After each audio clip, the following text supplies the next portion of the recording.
Ողջույն սիրելի բարեկամներ, 60 տարեկանը մի սահմանագիծ է, երբ կյանքը ձեռք է բերում նոր գույներ և նոր իմաստ։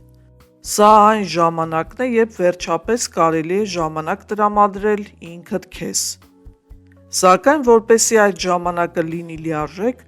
առաջնային պլան է մղվում ամենամեծ հարստությունը՝ առողջությունը։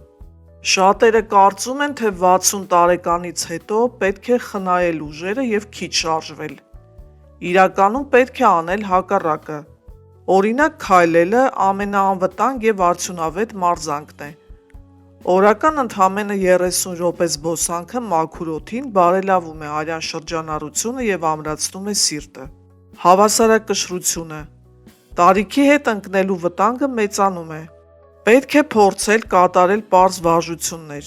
կանգնել մեկ ոտքի վրա, օրինակ բռնելով աթոռից կամ զբաղվել յոգայով։ Մկանային տոնուս։ Թեթև մարզանքները կանխում են մկանների թուլացումը։ Ստիպելով երբեք մի արեք, եթե զգում եք ցավ կամ հեվոց, կանգ առեք։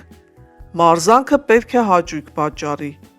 Տարիքի հետ նյութափոխանակությունը դանդաղում է։ Ուստի այն, ինչ ուտում էին 30 տարեկանում, այլևս չի համապատասխանում այդ տարիքում։ Մկանները պահպանելու համար անհրաժեշտ է ձուկ, հավի միս, լոբազգիներ և կաթնաշոռ։ Կալցիումը և վիտամին D-ն անհրաժեշտ է ոսկորների ամրության համար,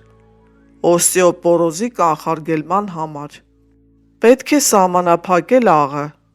Աղը բարձրացնում է ճնշումը։ Փորձեք այն փոխարինել բնական համեմունքներով և կանաչիով։ Տարիքի հետ ծարավի զգացողությունը թուլանում է։ Նույնիսկ եթե չեք ծարավում,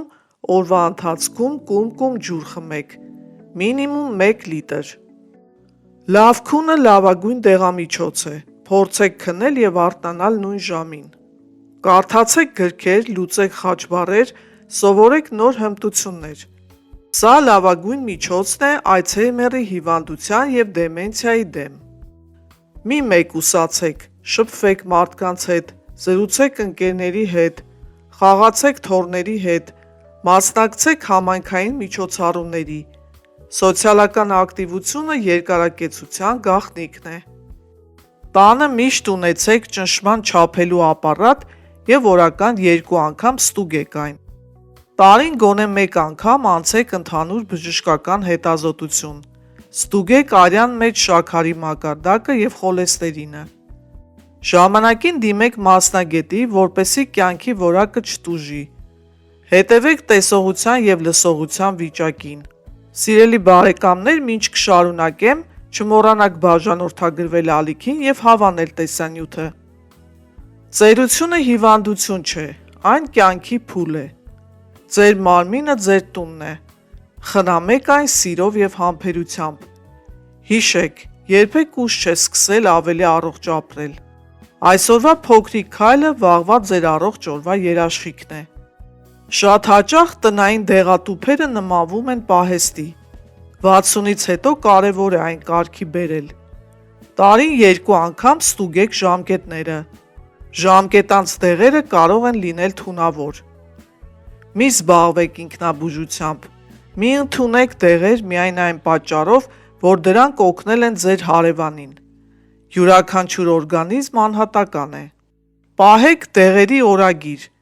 Եթե ընդունում եք մի քանի տեսակի դեղեր, օգտագործեք հատուկ տուփեր, որպեսզի չշփոթեք ժամերը։ Սա կօգնի խուսափել չափաբաժնի սխալներից։